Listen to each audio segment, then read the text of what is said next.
राम हरे राम राम राम हरे हरे हरे कृष्ण कृष्ण कृष्ण हरे हरे हरे राम राम राम हरे हरे हरे कृष्ण कृष्ण कृष्ण हरे हरे हरे राम राम राम हरे हरे हरे कृष्ण कृष्ण कृष्ण हरे हरे हरे राम राम राम हरे हरे हरे कृष्ण कृष्ण कृष्ण हरे हरे पुंडलीकावरदे हरि विठ्ठल श्री गुरु ज्ञानदेव तुकाराम पंढरीनाथ भगवान की जय। माऊली ज्ञानेश्वर महाराज की जय। जगद्गुरु तुकाराम महाराज की जय। ब्रह्मनिष्ठ गुरुवर्य रंगनाथ महाराज की जय। श्री विनायकं गुरुर्नौमि साखरे नाम विश्रुतं येषां चरण सान्निध्यात् जीवा मुक्ता भवन्ति। साखरे वंशविख्यातं ज्ञानदानपरायणं विनायकं गुरुर्वन्दे भवबन्धविमुक्तये। श्रीरङ्गनाथं गुरुराजवर्यं मुमुक्षूणां ज्ञानदानेकदक्षं प्रभावती क्षेत्रनिवासिनं नमामि वेदान्तविदां वरिष्ठं पुण्डलीकवरदे हरिविठ्ठल श्री गुरु ज्ञानदेव तुकाराम पंढरीनाथ भगवान की जय। माऊली ज्ञानेश्वर महाराज की जय। जो आनंद सत्य प्रकाश विभो आणि आधार नाम रूपास बुद्धी न जाणे आणि जाणे ही त्यास तो अपार शुद्ध परमात्मा मीच असे। माझे अपार स्वरूप समुद्रावरती जणू तरंग ब्रह्मा विष्णू महेश गणपती सूर्य चंद्र वरुण यम मिरविती देवी कुबेर ही तैशची। जो सर्वज्ञानी दयाघन मुनी हृदयी ज्याचे करीती ध्यान त्याचे बुद्धी उपाधी करुण मिथ्या भान मजची माझी होतसे। ज्याच्या अज्ञाने भासे जगत जसा दोरीवरी सर्प दिसत परी दोही ठाई ना सर्प जगत।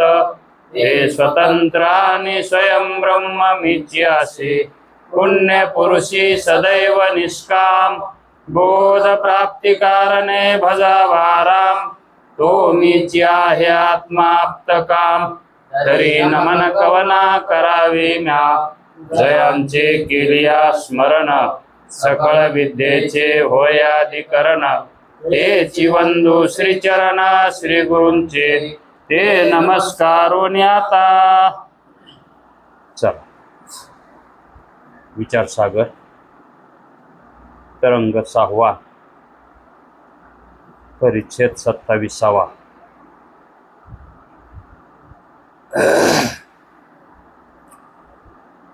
वेदांत संप्रदाय प्रवर्तक।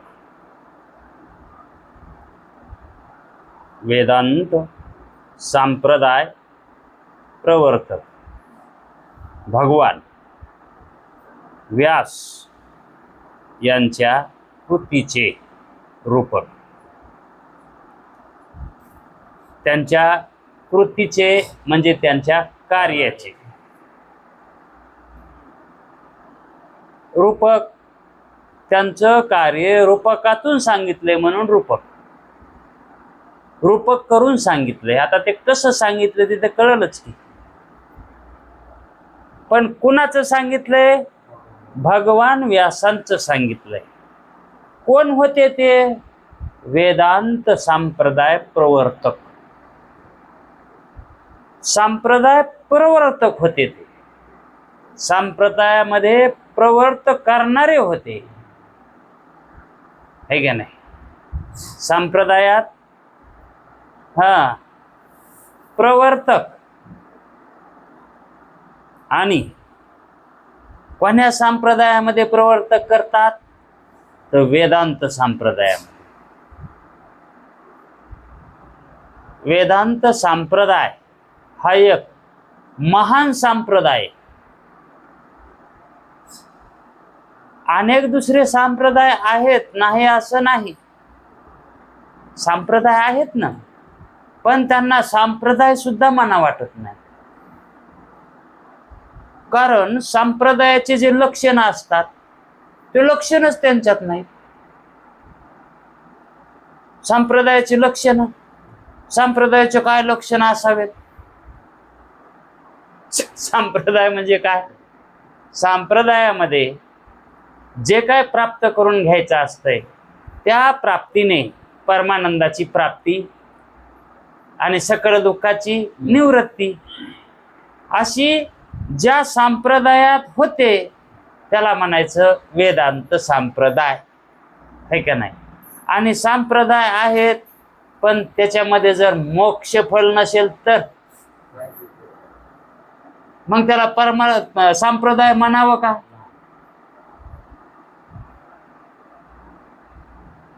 मग संप्रदाय हा जीवाचं कल्याण करणारा असावा. संप्रदाय कसा असावा? जीवाचं त्याच्यामध्ये कल्याण व्हावं. कल्याण कल्याण तर त्याच्यामध्ये तर नाहीच नाही. त्या संप्रदायामध्ये कल्याण तर होतच नाही. काय होतंय मग? डोंबिवली, कल्याण डोंबिवली. काय होते? कल्याण होत नाही म्हणल्यावर काय होणार? असं संप्रदायामध्ये कल्याण असावं त्याला संप्रदाय म्हणावं. कल्याणकारी संप्रदाय असावा म्हणजे संप्रदायात कल्याण होत असतं, हे की नाही? मग त्याच्यामध्ये प्रवृत्त व्हावं. पण त्या संप्रदायात ज्याच्यामध्ये कल्याण आहे त्या संप्रदायामध्ये प्रवृत्त व्हावं. बरं, मनानं जीव प्रवृत्त होतो का?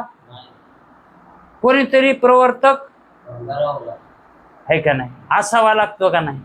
मग कोण होतं सुरुवातीला प्रवृत्त करणारे? सुरुवातीला भगवान व्यास. वेद व्यास म्हणतात त्यांना. भगवान वेद व्यास. कारण भगवान वेद व्यास यांचं शरीर सुद्धा भगवंतासारखंच होतं. जसे आपण राम कृष्ण यांचे शरीर कसे पाहतो आपण? कोण्या रंगाचे? रंग रंग म्हणायलो मी.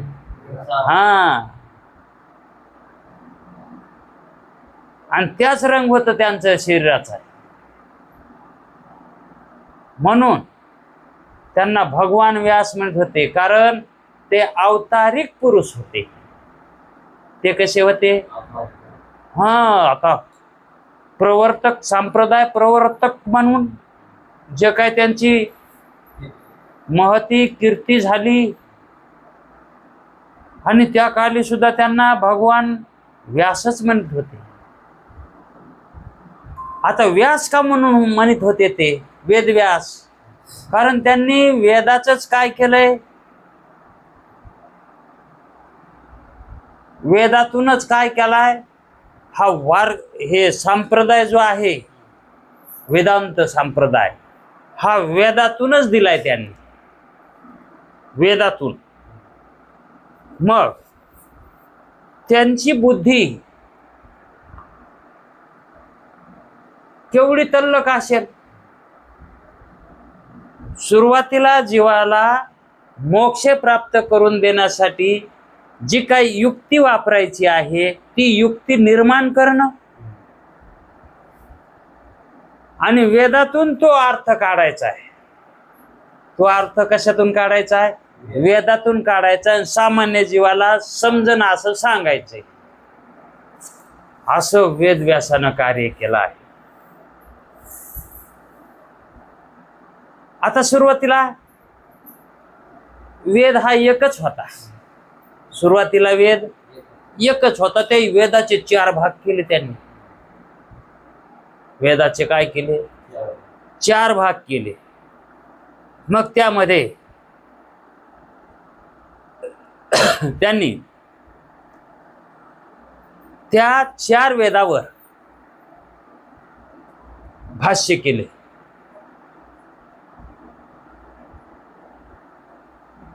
आणि मग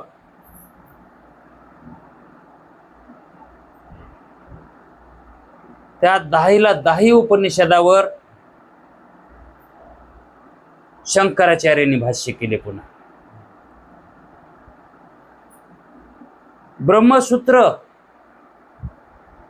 जी मूळची जी त्रिपुटी आहे, ब्रह्मसूत्र, भगवद्गीता आणि 10 उपनिषदे, हे वेदावर आधारित आहेत. 10 उपनिषदे म्हणजेच वेद. आणि त्याच्यावर व्यासांनी काय केलं? ब्रह्मसूत्र लिहिले. आणि भगवान श्रीकृष्णाने काय केलं? गीता लिहिली. म्हणजे हे मूळ ग्रंथ आहेत.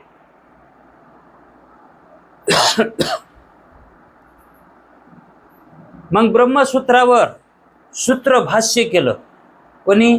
शंकराचार्यांनी. आणि गीता भाष्य ही शंकराचार्यांनीच केली. गीतेवर सुद्धा भाष्य अनेक येत, अनेक जणांचे येतं, पण भगवान व्यासासारखे नाहीत. म्हणजे यथार्थ अर्थ त्यांच्यासारखा दुसऱ्यांचा लागत नाही. मग त्याच्यानंतर काही ग्रंथ झाले. अद्वैत सिद्धी, भामती निबंध, विवरण, काही विवरणकार झाले, काही भामती निबंधकार झाले आणि अद्वैत सिद्धिकार झाले. मग अद्वैत सिद्धिकार कोण? तर मधुसूदन सरस्वती. आणि भामती निबंधकार वाचस्पती, त्यांची नावं भामती निबंधकार. आणि विवरणकार प्रकाशात्मा, ही यांची नावे आहेत. पण ही जी एवढी आहेत, ही भगवान व्यासांचे उष्ट खाणारेच आहे. जसं आपण आता आपण उष्टच आहेत का नाही? उष्टच खायलोत ना. तसं हे भगवान व्यासाच्या पश्चात, म्हणजे नंतर, अलीकड अनेक जणांनी भगवान व्यासांच्या मतानुसार वेदांत संप्रदाय चालविला. अजिबात इकडे तिकडे होऊ द्यायला नाही आणि आणखी झाला नाही. म्हणून तर हा संप्रदाय आतापर्यंत जे इथपर्यंत आलाय. अहो, याच्या मागून काय संप्रदाय निघाले आणि नामशेषी झाले ते, हे का नाही? कारण जे काही संप्रदाय बाकीचे कोणी कोणी वेगळे काढले, ते माणसांनी काढले. आणि हा वेदांत संप्रदाय हा देवानी काढलेला आहे. कारण हे भगवंताचे अवतारिक पुरुष आहेत. हे सामान्य पुरुष थोडेच आहेत. आणि इतर संप्रदाय काढणारे माणसं आहेत. त्यांचं कवती कण बरं, त्याच्यामध्ये पावित्र्य नसतंय, यथार्थ अर्थ नसतंय, आणि त्याच्यातून अपरोक्ष ज्ञान बी होत नाही. मग ज्याच्यामध्ये अपरोक्ष ज्ञानाची किमया आहे, असं ज्ञान नामशेष कसं होईल? असा संप्रदाय कसा नामशेष होईल? मग त्या संप्रदायामध्ये काहीतरी चैतन्यत आहे, दैवी शक्ती आहे संप्रदायामध्ये. संप्रदायात दैवी शक्ती नसून आहे का? ज्या वेळेस संप्रदायपूर्वक प्रतिपादन करतो, वेदांत संप्रदायपूर्वक, त्यावेळेस समोरच्याला बोध व्हायला पाहिजे का नाही? मग त्याच्या वृत्तीमध्ये कायापालट व्हायला पाहिजे का नाही? आणि जर कायापालट होत नसेल तर अपरोक्ष कसं म्हणता येईल ज्ञान ते? अपरोक्ष कसा म्हणता येईल संप्रदाय ते? म्हणून या संप्रदायामध्ये जे काही आतापर्यंत महान संत होऊन गेले, महान विभूत्याच, तर त्यांनी अपरोक्ष ज्ञानाचंच प्रतिपादन केलंय. त्यांचा हेतू काय होता? अपरोक्ष ज्ञान व्हावं. कारण अपरोक्ष ज्ञान झाल्याशिवाय मोक्ष, आणि कशासाठी करायचं? हे मोक्षासाठीच करायचं आहे की नाही? म्हणून मोक्ष प्राप्ती या वैदिक संप्रदायामध्येच आहे. याला कोणता संप्रदाय म्हणायचं? वैदिक आहे आणि सनातन आहे. आणि त्यालाच म्हणतात वेदांत संप्रदाय. आणि मग असा वेदांत संप्रदाय प्रवर्तक जो अवतारिक पुरुष होऊन गेला ते म्हणजे भगवान व्यास. मग अशा व्यासांचं मंगलाचरण झाल्याच्या नंतर या व्यासांच्या कृतीचं रूपक का केलं? कारण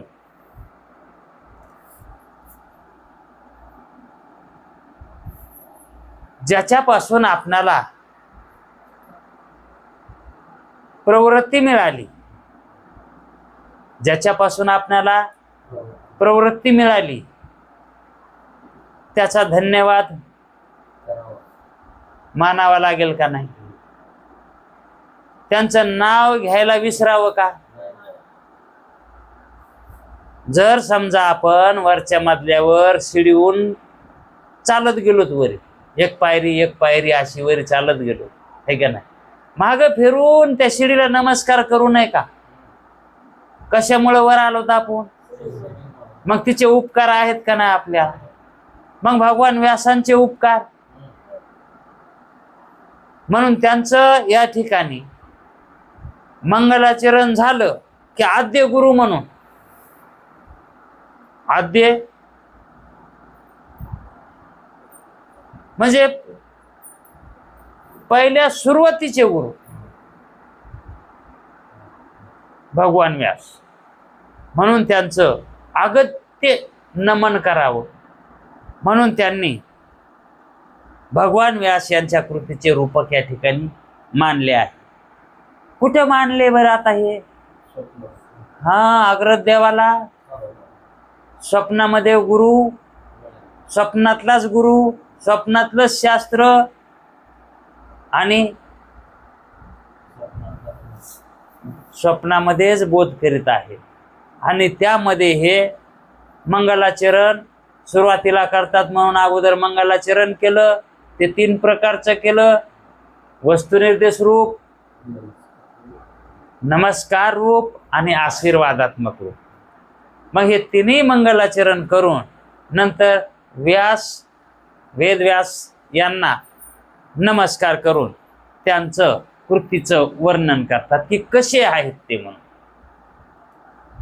वेदांत शास्त्र प्रवर्तक जगद्गुरु भगवान व्यास यास नमन करून त्यांच्या कृतीचे वर्णन असे आहे की त्यांच्या कार्याचे वर्णन कसं आहे? जशी वनातील सुगंधी फुले, वनातील रानातील सुगंधी फुले की त्या फुलांचा देवाला वाहण्यासाठी उपयोग करतात, अशी सुगंधी फुले वाऱ्यामुळे हलतात. आणि जर तिथे एखादी काठी बोराटी जर असली तर ते फुलं काय होतात?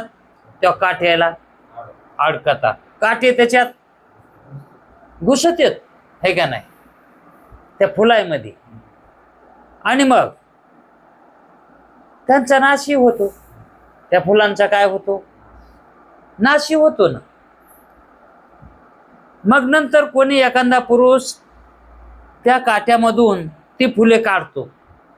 आता ते अडकत आहेत ना त्या काट्याला, मग ती काटे त्या फुलातले काय करतो, तो काढतो आणि चांगल्या ठिकाणी ठेवतो.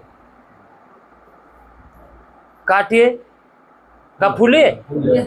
हो, ते फुले चांगल्या ठिकाणी म्हणजे काट्यावर पडू नयेत असे ते बांधून ठेवतो. कोण ठेवतो? चांगला पुरुष, चांगला, चांगला. मग विनाकारण फुलं तोडणारा चांगला का? बुचुड्याला बांधण्यासाठी फुले आणणारी चांगली का? फुले कशासाठी असतात? देवासाठी असतात. आता ते बुचुडा महागा असतोय आणि त्याच्यात फुलं तिला दिसत नाही ते बर का. आता कोणामुळं आहे का नाही? अहो, फुले ही देवासाठी असतात, आहे का नाही? त्यांची जी काही निर्मिती आहे का ती त्याच्यासाठीच आहे ना, ती माणसासाठी नाही. नाही तर मग संतासाठी, आहे का नाही? कारण संत काय आहेत? देवच आहेत. देव ते संत, देव ते संत आणि निमित्त त्या प्रतिमा. देव संतच आहेत ना, म्हणजे संत देवच आहेत ना. मग एकतर फुलं संतांच्या गळ्यात तरी असावेत, नाही तर देवाच्या, आहे का नाही? मग त्याचा उपयोग जीव करतो, हे का नाही? पण त्याचा काहीही उपयोग होत नाही. मग चांगला व्यक्ती कोण? तर त्या फुलांचं रक्षण करणारा. ती फुले काट्यावर जर पडलेली असली तर काट्यातून बाजूला काढायचे, डाव्यानं कशानं ते बांधून टाकायचे ते फांट्या त्याच्या, आणि जवळ काटे असतील तर काटे काढून टाकायचे एक कळ, है का नाही? कारण पुन्हा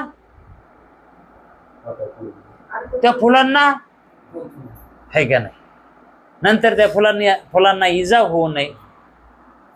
मग असा कोणी एक चांगला मनुष्य त्या फुलांचं रक्षण करतो.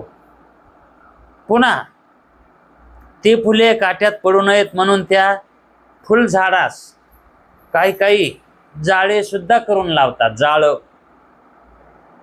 जाळ जसं आता ह्या लहान लहान झाडं लावले त्याला जाळी करतात ना, तशी फुलांच्या झाडाला जाळ करतात.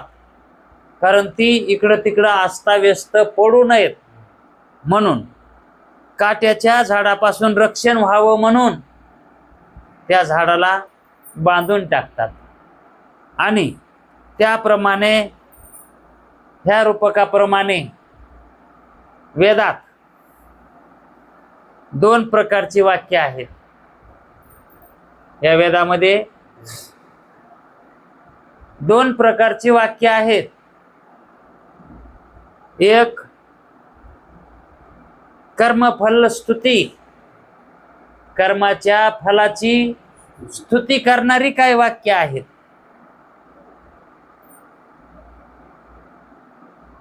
जे कर्म करून जे काय फल मिळतं ना, कर्म करून, कारण कर्मालाच फळ आहे ना, मग कर्म करून जे काय फल मिळतं, मग सत्कर्म करा तुम्हाला चांगलं फळ मिळेल. म्हणून वाईट कर्म करू नका, म्हणून वाईट फळ तुमच्या पदरात पडणार नाही. मग सत्कर्म करा म्हणजे कशाची स्तुती केली? कर्माची केली, है का नाही?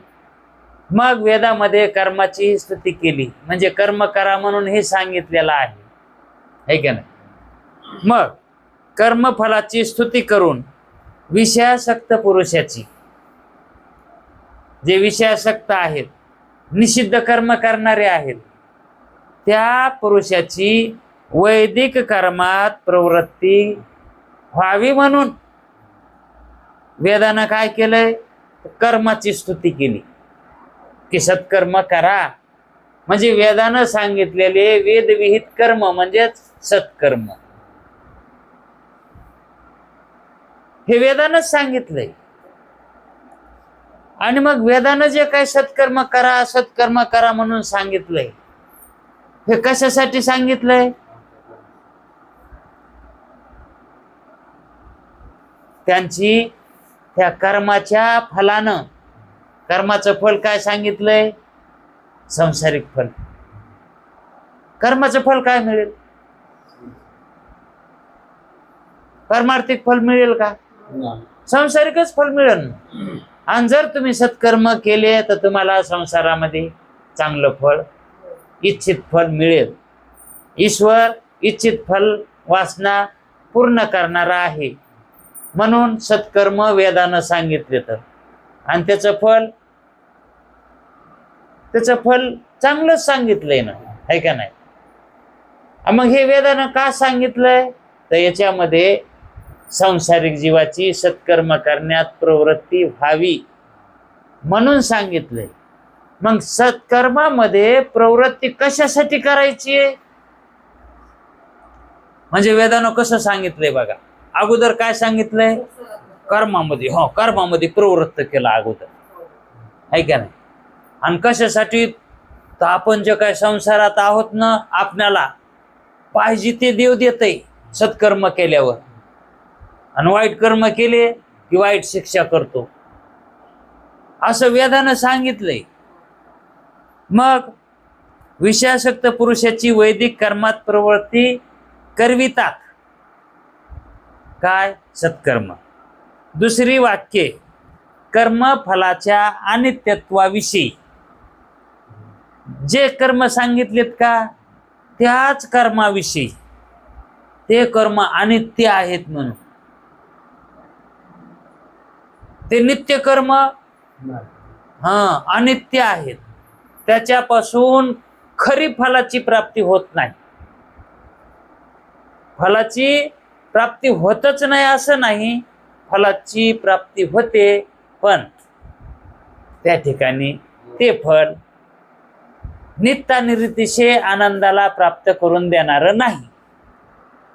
ते फल कसं आहे? जे काही नित्य निरातिशय आनंद असतो, की ज्या आनंदाचा कधीच नाश नसतो, ते आनंद ते कर्म प्राप्त करून देत नाही.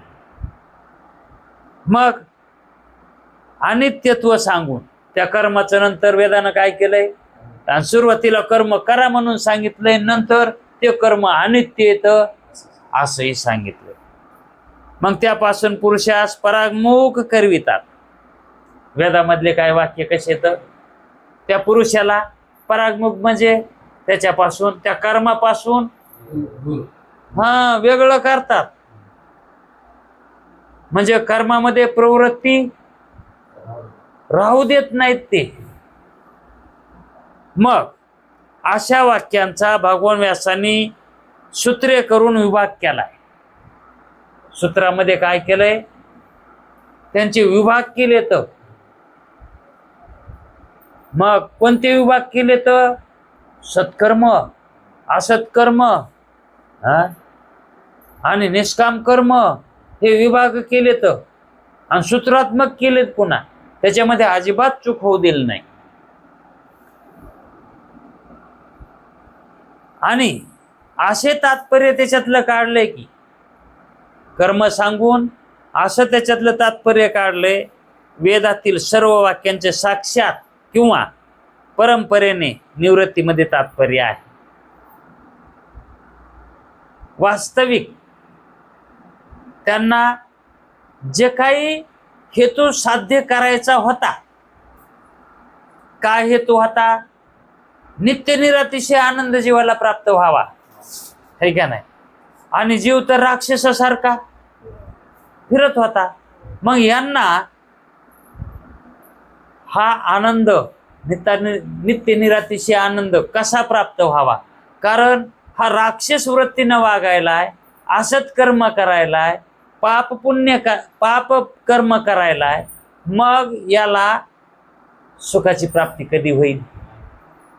हा दुःखच भोगणार ना, कारण जसे कर्म झाले तसा ईश्वर त्याला फल देणारच. मग हा दुःखातच राहील ना.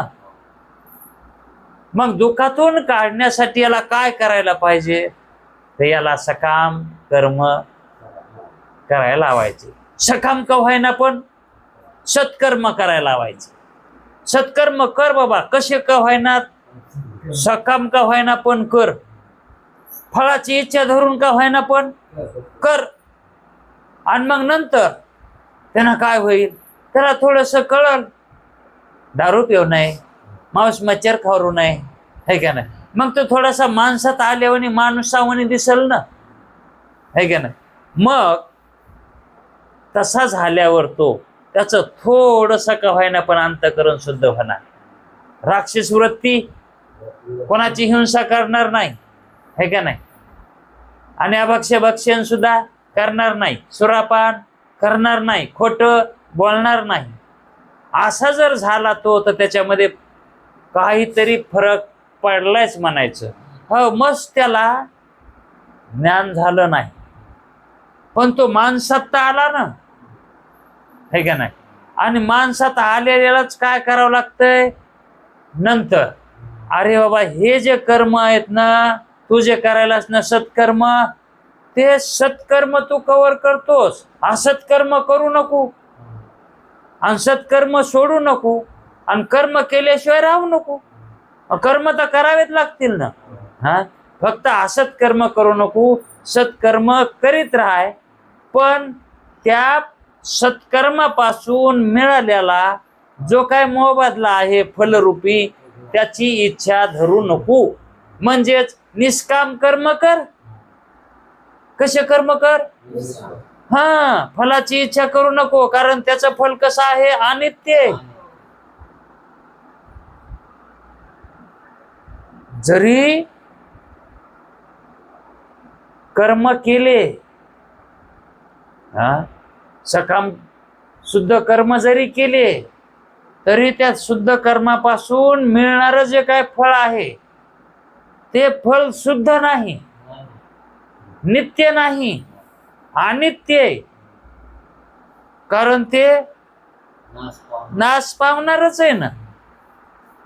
मग वेदामध्ये तशी व्यवस्था करून ठेवली की नंतर तशा पुरुषाला त्या कर्मापासून अलिप्त करायचं,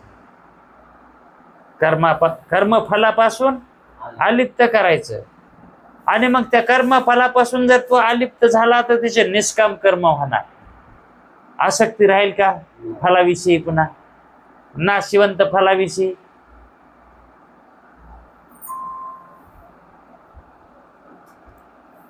तो का म्हणे, कार्य नाशिवंतासाठी देवासही तुटी पाडितोशी.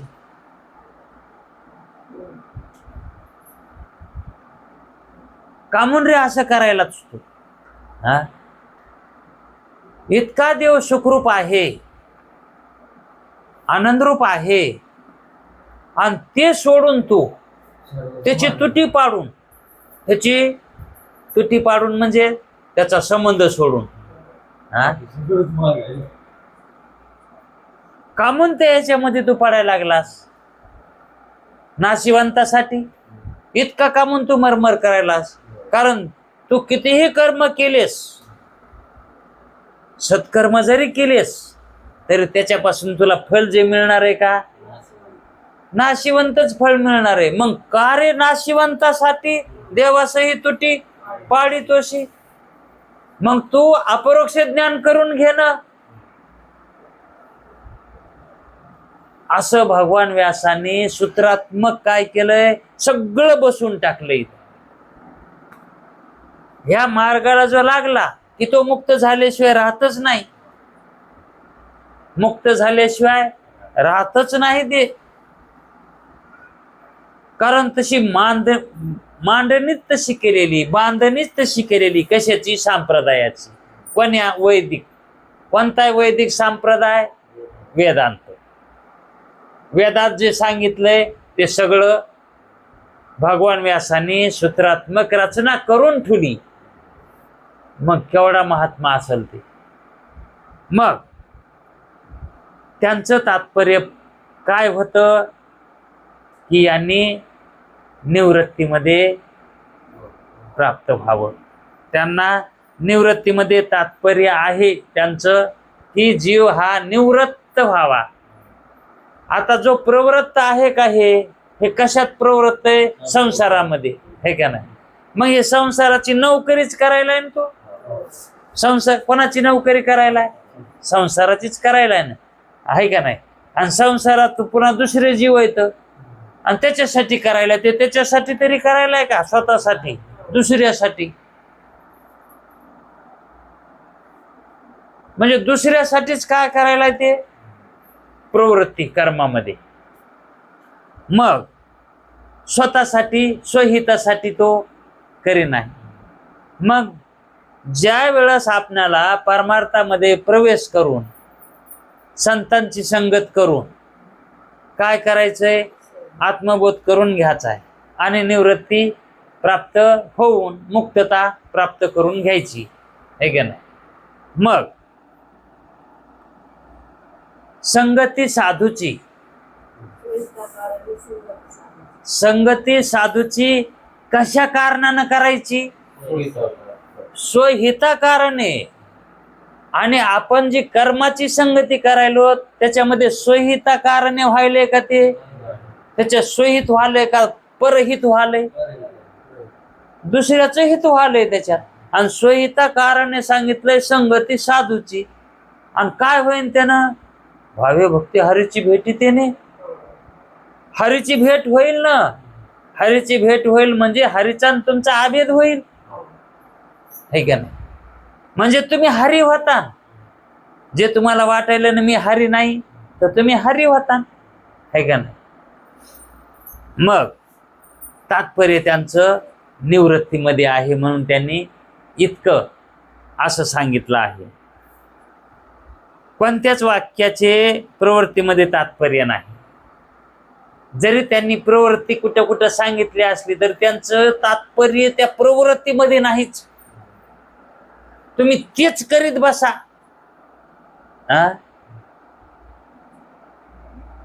तुम्ही तितक्यावरच राहा, तुम्हाला इतकंच करायचंय असं त्यांचं म्हणणं अजिबातच नाही.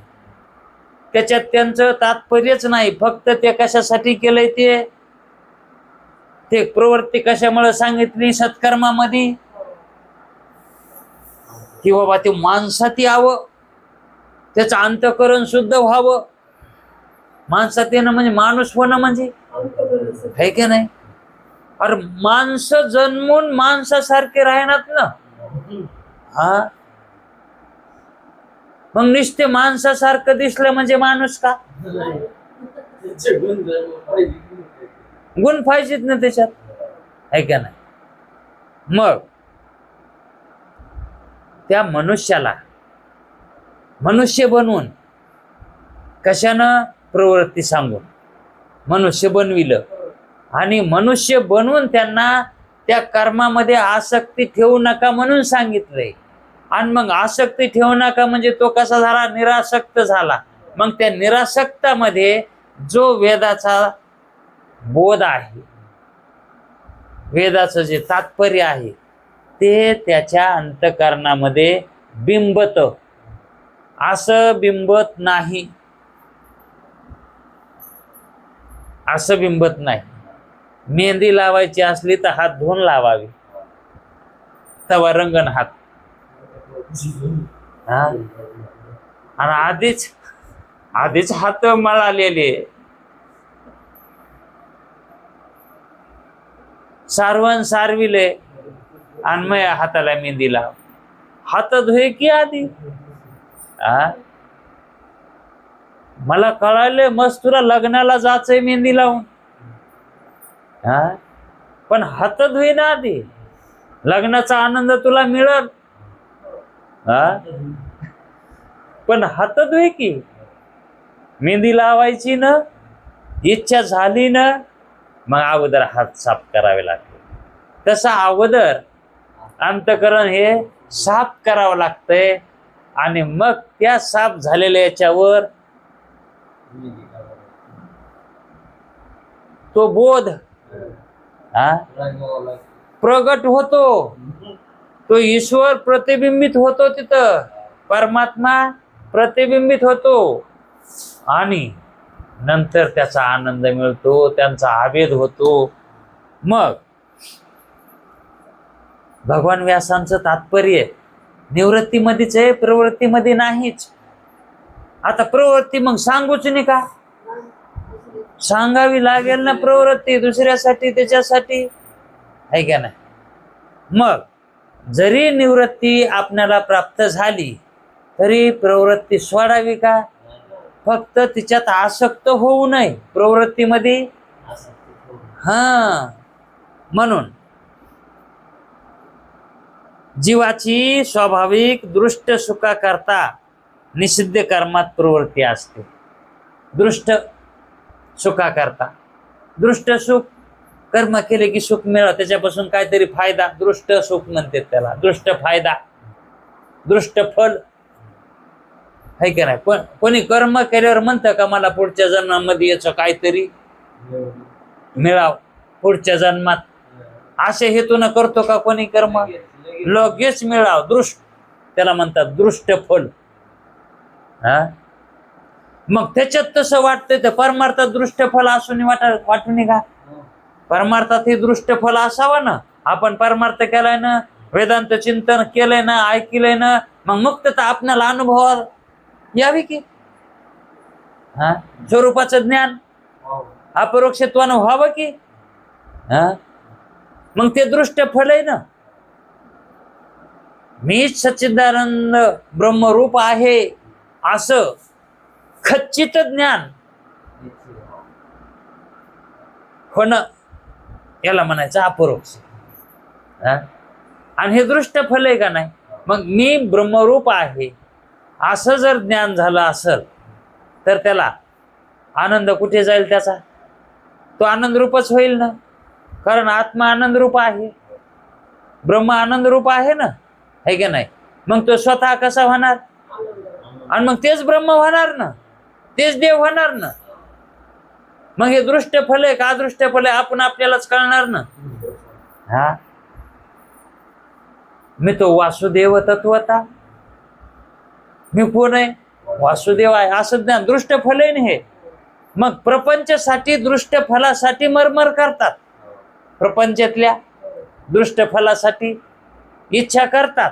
मग परमार्थातल्या दृष्ट फलासाठी काही इच्छा करत नाहीत. परमार्थ करणारे करतात का, अदृष्ट फल मानतात का नाही, अदृष्ट नाही. वरी गेल्या जर सक सोपं होतंय यम, काहीतरी सोपं दगडा पारता इट कर्म म्हणते तो. अरे जसं असन तसंच होणार ना, आहे का नाही. मग परमार्थ करत असताना सुद्धा दृष्ट फलाचीच अपेक्षा करावी. मग दृष्ट फल काय आहे, परमार्थातलं फल काय आहे, मोक्ष आहे का नाही. मग ते मोक्ष आपल्याला प्रत्यक्ष प्रतीला यायला पाहिजे, म्हणजे अनुभव यायला पाहिजे. आपण मोक्ष स्वरूपवानच आहोत, याला म्हणायचं दृष्ट फल. त्या निषिद्ध कर्मापासून जीवांना परागमुख करण्यास करताच प्रवृत्तीबोधक वाक्य आहेत. आणि जे प्रवृत्तीबोधक वाक्य सांगितलेत ना वेदांनी, वेदामध्ये आहेत ना वाक्य, ते केवळ प्रवृत्तीबोधक वाक्य, ते प्रवृत्ती व्हावी, परमार्थामध्ये प्रवृत्ती व्हावी म्हणून ते सांगितलंय. त्या विहित वाक्याने कर्मात प्रवृत्ती होऊन, विहित कर्माने, त्याला कोणते कर्म म्हणायचे, विहित म्हणजे निषिद्ध टाळून, निषिद्ध कर्माचा त्याग करून, विहित कर्माचा स्वीकार करून अंतःकरण शुद्धी होऊन नंतर ज्ञान होतंय असं सांगून, अंतःकरण शुद्धीद्वारा ज्ञाननिष्ठा जीवास प्राप्त व्हावी. कशासाठी, ज्ञाननिष्ठा, ज्ञाननिष्ठ व्हावं, जवळ निष्ठ. हा, आता संसारिकाला कसं आहे, अनिष्ट आहे, ज्ञान कसं आहे का नाही. मग ते ज्ञान अनिष्ट व्हावं, प्राप्त व्हावी, अनिष्ट ज्ञानाची प्राप्ती व्हावी म्हणूनच अंतकरण शुद्धीद्वारा ज्ञाननिष्ठा जीवास प्राप्त व्हावी एवढाच त्या वाक्याचा हेतू आहे. पण या निषिद्ध कर्म टाळा आणि विहित कर्म करा ह्या वाक्याचा सांगण्याचा अर्थ काय आहे? हे फक्त अंतकरण शुद्धी आहे की नाही. याच्यासाठी त्याच्यामध्ये प्रवृत्ती सांगितली. कोणाला सांगितली? मुक्ताला का? हा, ते लक्षात राहू द्या. सांगितले कोणाला? अज्ञानी जीवाला आहे का नाही. जे निषिद्ध कर्म करायले त्याला सांगितलंय, मुक्ताला नाही सांगितलं ते आहे का नाही. म्हणून त्या वाक्याचा हेतू काय आहे? तर अंतकरण शुद्धी होण्यासाठी तसे वाक्य सांगितलेत की प्रवृत्ती करा, प्रवृत्तीमध्ये या, प्रवृत्तीमध्ये या. हा, सगुण ईश्वर उपासना करा. वेदानं सांगितलंय ना. आणि इकडे म्हणतात वेदानं सांगितलंय आणि तुम्ही सगुण उपासकाला का म्हणतो तसं बोलायला?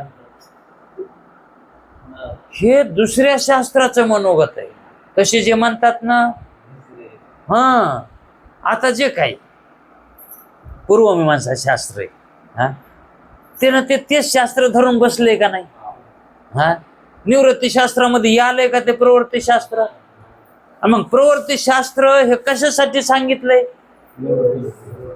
अंतकरण शुद्धीसाठी आहे का नाही.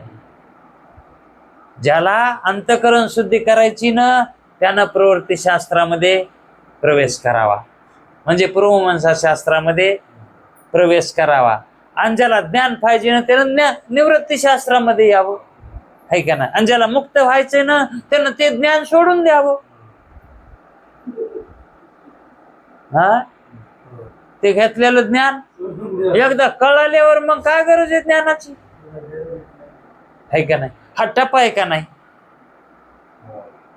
हे टप्प्याटप्प्यानंच आहे का नाही. हा, कसा टप्प्याटप्प्यानं? आणखी एक उदाहरण सांगतो तुम्हाला. नवरदेवानं नवरी पाहावी. हा, कशात? फोटो मध्ये. अगोदर काय? हा, फोटो पाठवा. कशात?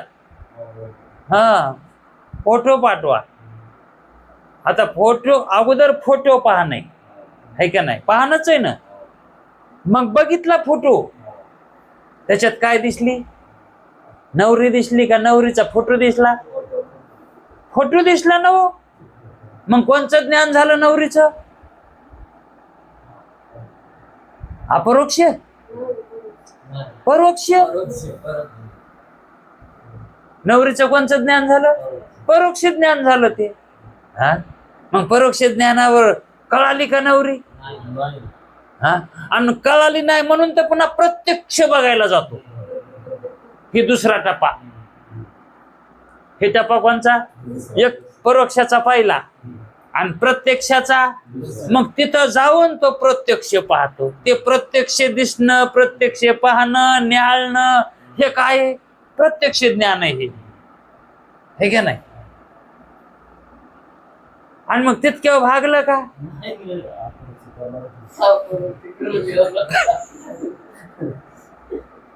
मग दुसरा टप्पा बी योग्य आहे का? पोट भरलं का तितक्यावर? मग काय करायचंय? अपरोक्ष करून घ्यावा लागेल ना ती. हा, अपरोक्ष. ती परोक्ष ठेवायला कशी जमन? मग तिच्या संग लग्न करावं लागल. हा, तेव्हा ती काय झाली? का त्याचीच झाली?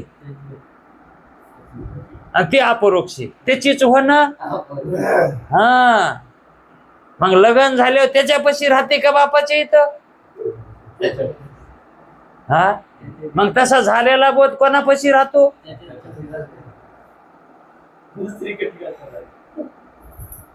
मग बोध परोक्ष व्हावा का अपरोक्ष है का नाही. आणि मग अगोदर फोटो कायला दाखविलता? परोक्ष होण्यासाठी. पण ते खरं आहे का? टप्प्याटप्प्यानं जावं लागतंय. मग संसारात हे टप्पे कळायला येतं. फार मारतातले कमून कळा ना तर. हा, लय शहाणेत ना तुम्ही संसार करणारे. मग परमार्थात बी शहाणपणा दाखवा की निष्ठा गबाळ आहे, गबाळ.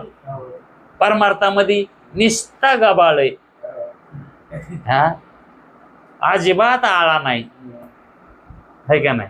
आणि आळ्याचा असा परमार्थ आळा यावा का नाही चांगला, त्याला परमार्थ म्हणते. तर पण व्यासांचं मत आहे, जीव हे एकेकी ब्रह्मज्ञानाला पोहोचणार नाही, त्यांना काय करावं लागल, टप्प्या टप्प्यानं वरी घ्यावा लागल, है का नाही? हिरीमध्ये सोड्याला पावरा एका वावात नाही निघत. हा हा, तितका हात मोठा नाही ना जीवाचा, एकाच याच्यात वरी काढायला पावरा तितका हात लांब कुठे आहे? हा, हात आकूड झालेत ना. आणि जर नाहीच परमार्थ कळत, हात तरी राहीन का त्याला? जीवाला हात तरी राहीन, पुन्हा तोंडे होऊन बसते ना. म्हणून एवढाच त्या वाक्याचा हेतू आहे. अर्थवाद वाक्यांनी जी कर्माची मोहक फळे सांगितली आहेत, फळ ही मोहक सांगितलीत, फळ प्रवृत्तीचे फळ मोहक सांगितले, तर त्या फलाकरता कर्मे करावीत असे त्यांचे तात्पर्य नसून, फळ मोहक सांगितले पण त्यांचं तात्पर्य नाही तेच करा म्हणून. मग कसं कामून सांगितलंय मोहक फळ? अहो, ते म्हणले लहान लेकरू औषधच पेत नाही. कामून पेत नाही? औषध कडू लागलेलं असतं ना त्याला, आणि कडू कोणाला पिऊ वाटत नाही. आणि मग ते औषध तर त्याला पाजल्याशिवाय त्याचं दुखणं राहत नाही. हा, त्याला पाजायचे तर खरी, आणि प्यायना तर ते प्यायना आहे, आणि त्याला पाजायचे तर खरी. मग काय करावं युक्ती? याला युक्ती काय करावं?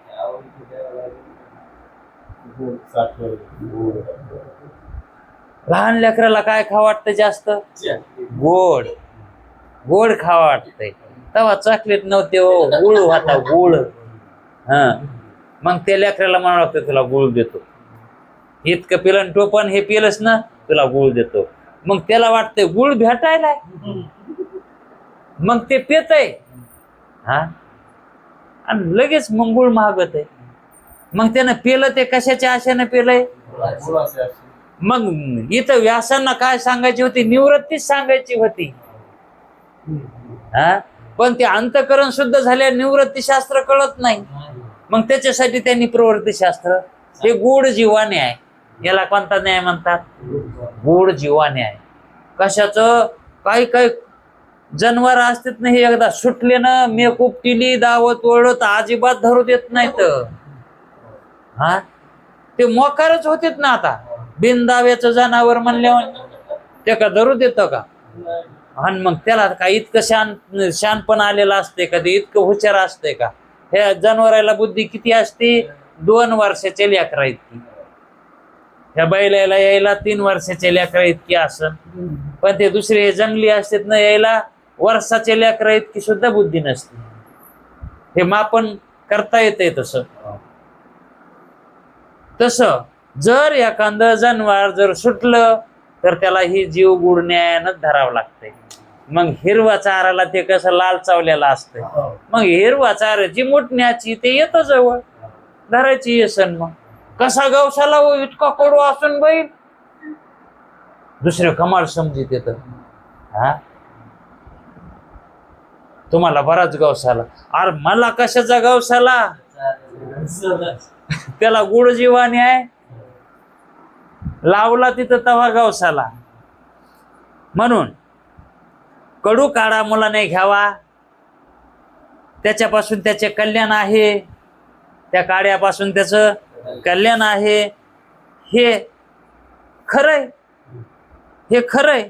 परंतु मुलास कडू काढा कुठे घ्यावा वाटतो? त्याला तो घेण्यामध्ये स्वाभाविक प्रवृत्ती नसते. तो कडू काढा संसार कोणाला सोडू वाटतो का? हा, संसार सोडू वाटत नाही ना. मग त्याला आम्हीच दाखविले, त्याला आम्हीच दाखविले. अहो निस्ता जर हिरीमध्ये गळ सोडा, नदीमध्ये गळ सोडा, तर मासे त्याला का धरते का?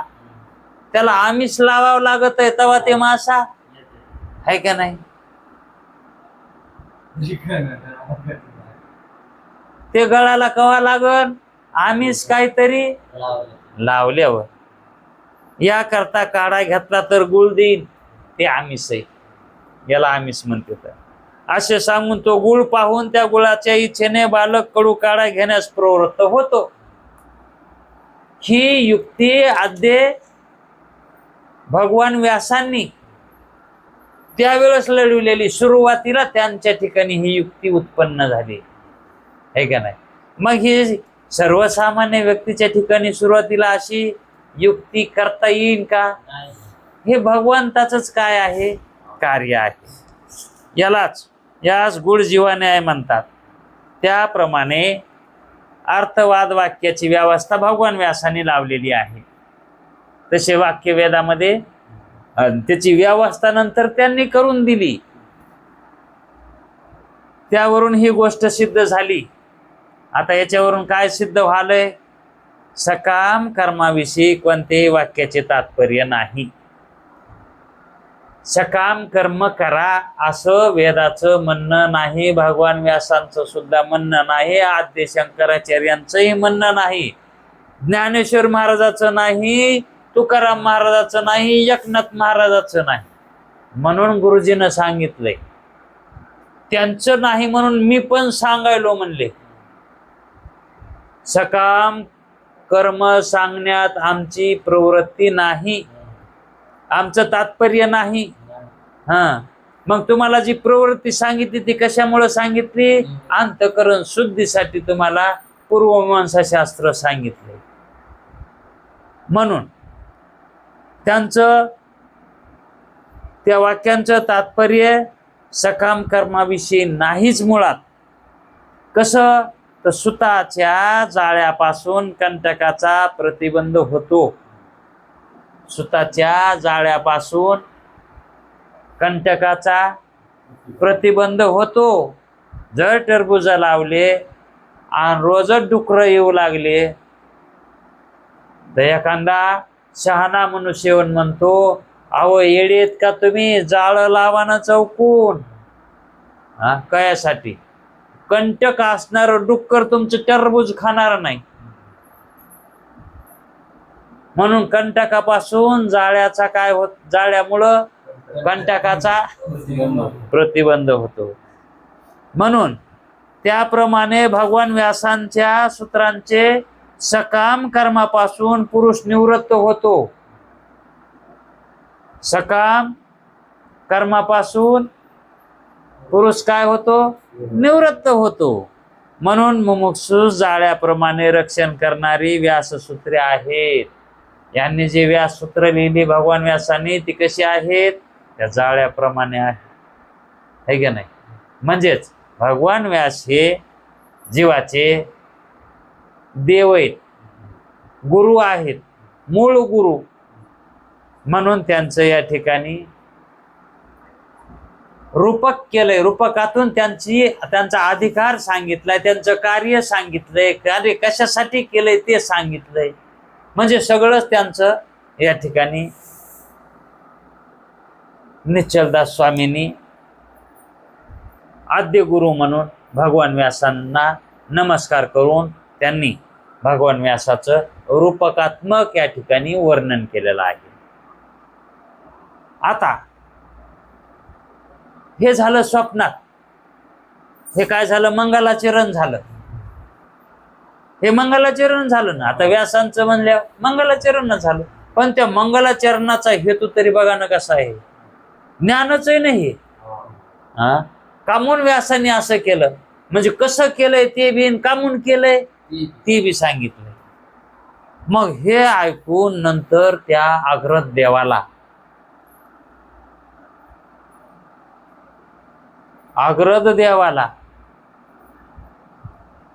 सुचलं, कळालं की आता मंगलाचरण गुरुजीने केलंय, आता प्रश्न करायला काही हरकत नाही. मंगलाचरण आता हा मंगलाचरण झालं आता. मग अग्रज देवाने श्री सद्गुरु साष्टांग नमस्कार करून 3 प्रश्न विचारले, एक नाही 3 प्रश्न विचारले. 3 एकात एक 3 प्रश्न विचारले. तर त्यांनी कोणते प्रश्न विचारले तर आणि त्याचं समाधान गुरुजींना कसं केलंय हे आपण उद्याच्या वेळात बघू. वेळ झालाय. कुंडली वरदे